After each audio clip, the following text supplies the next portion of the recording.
अंतिम कालखंड चल रहा है।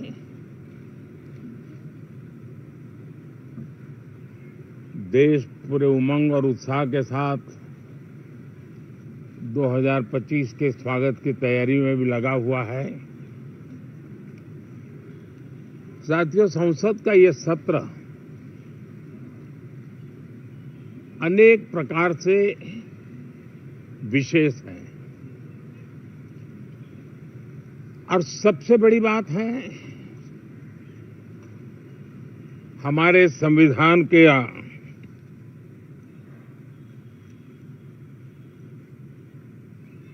75 साल की यात्रा, 75वें साल में उसका प्रवेश,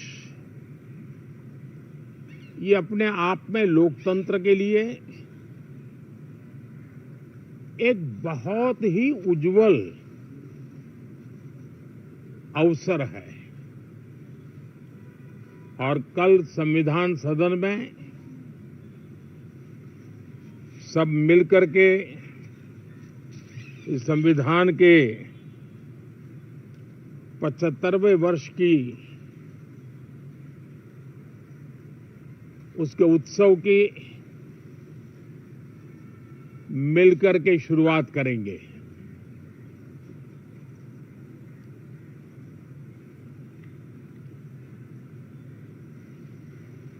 संविधान निर्माताओं ने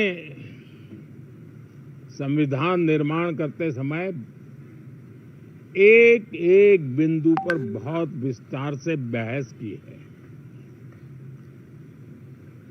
और तब जाकर के ऐसा उत्तम दस्तावेज हमें प्राप्त हुआ है।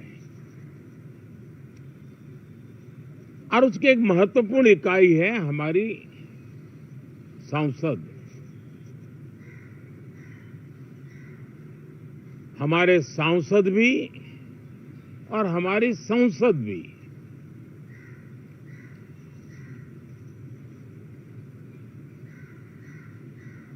पार्लियामेंट में स्वस्थ चर्चा हो, ज्यादा से ज्यादा लोग चर्चा में अपना योगदान दें। दुर्भाग्य से कुछ लोगों ने अपने राजनीतिक स्वार्थ के लिए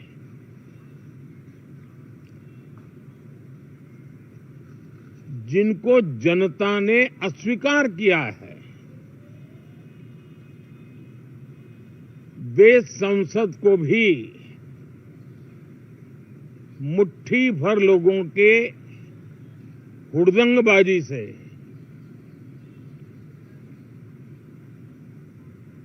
कंट्रोल करने का लगातार प्रयास कर रहे हैं। उनका अपना मकसद तो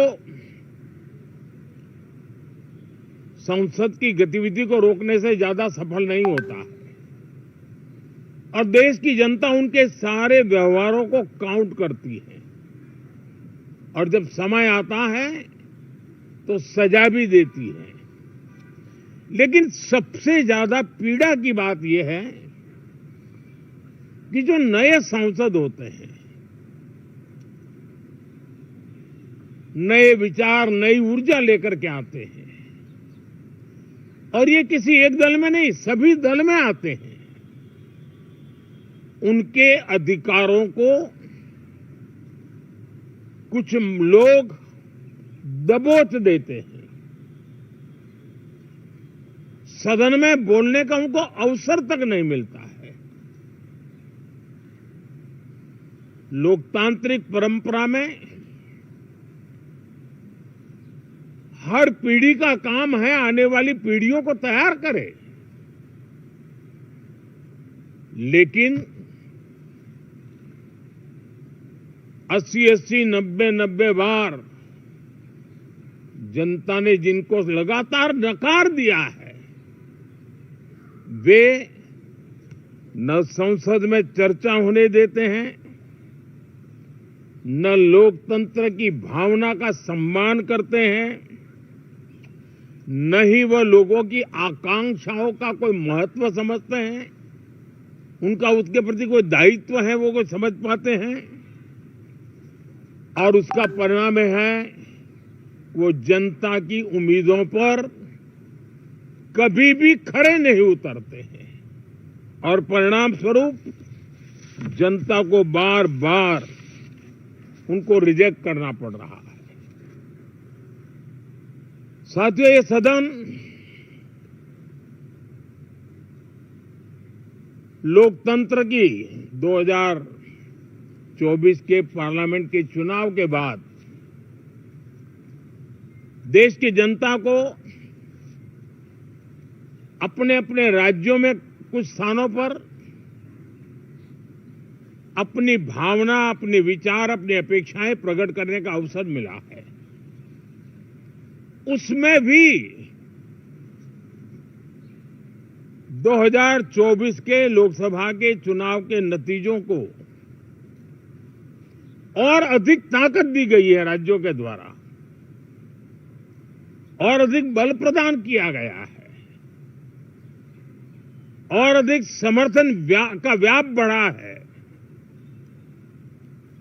और लोकतंत्र की यह शर्त है कि हम जनता जनार्दन की भावनाओं का आदर करें, उनकी आशा अपेक्षाओं पर खरा उतरने के लिए दिन रात मेहनत करें। मैं बार बार खास करके विपक्ष के साथियों से आग्रह करता रहा हूं, और कुछ विपक्ष बहुत जिम्मेदारी से व्यवहार करते भी हैं। उनकी भी इच्छा रहती है कि सदन में सुचारू रूप से काम हो, लेकिन लगातार जिनको जनता ने नकार दिया है, वे अपने साथियों की बात को भी दबोच देते थे, उनकी भावनाओं का भी अनादर करते हैं, लोकतंत्र की भावनाओं का अनादर करते हैं। मैं आशा करता हूं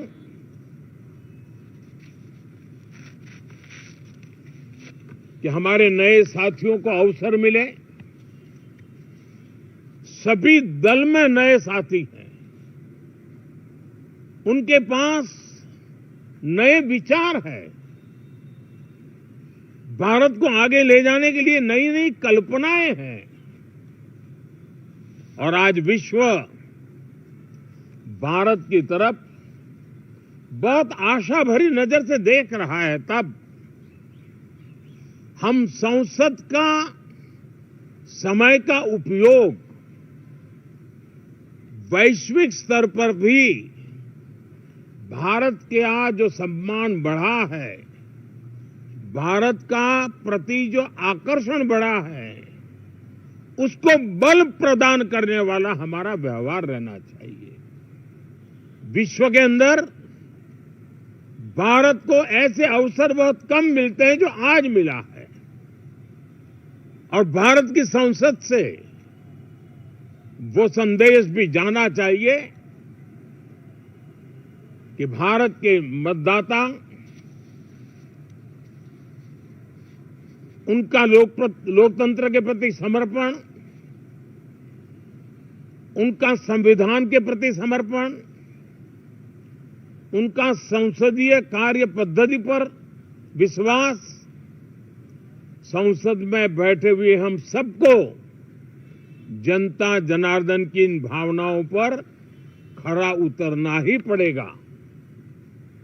और समय की मांग है,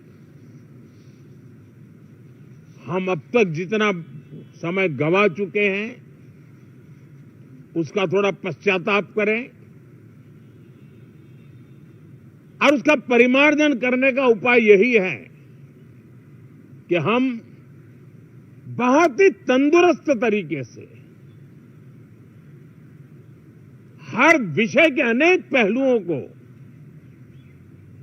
संसद भवन में हम उजागर करें। आने वाली पीढ़ियां भी पढ़ेगी उसको, उसमें से प्रेरणा लेगी।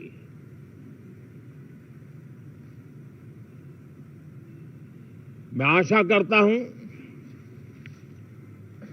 कि ये सत्र बहुत ही परिणामकारी हो, संविधान के 75वें वर्ष की शान को बढ़ाने वाला हो, भारत की वैश्विक गरिमा को बल देने वाला हो, नए सांसदों को अवसर देने वाला हो, नए विचारों का स्वागत करने वाला हो। इसी भावना के साथ मैं फिर एक बार सभी माननीय सांसदों को उमंग और उत्साह के साथ इस सत्र को आगे बढ़ाने के लिए निमंत्रित करता हूं, स्वागत करता हूं। आप सब साथियों का भी बहुत बहुत धन्यवाद। नमस्कार।